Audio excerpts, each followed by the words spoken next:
హైదరాబాద్లోని అమీర్పేట చౌరస్తా మైత్రివనం వద్ద ఉన్న ఆదిత్య ఎన్క్లేవ్ భవనం మొదటి అంతస్తులో అగ్ని ప్రమాదం చోటు చేసుకుంది. నీలగిరి బ్లాక్లోని రామ్దేవ్ ఇన్ఫోటెక్, శివం టెక్నాలజీ దుకాణాల్లో మంటలు అలుముకున్నాయి.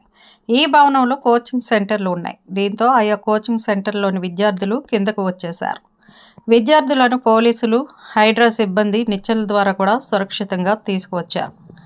ఘటనా స్థలానికి చేరుకున్న అగ్నిమాపక సిబ్బంది మంటలను ఆర్పివేసింది. ఈ ఘటనలో ఎవరికీ ఎలాంటి ప్రమాదం జరగకపోవడంతో అధికారులు ఊపిరి పీల్చుకున్నారు. ప్రమాదం విషయం తెలియగానే పోలీసులు, అగ్నిమాపక సిబ్బందితో పాటు హైడ్రా సిబ్బంది హుటాహుటిన మైత్రివనంకు తరలివచ్చారు.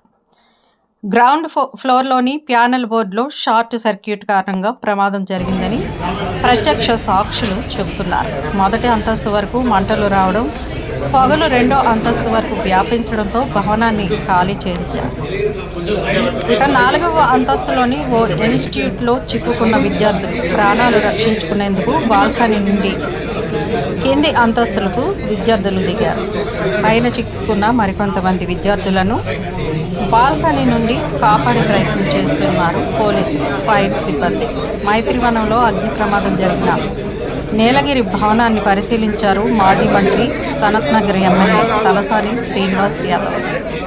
ఈ ఘటనకు గల వివరాలను పోలీస్, ఫైర్ సిబ్బందిని ఆయన అడిగి తెలుసుకున్నారు తలసాని శ్రీనివాస్ యాదవ్.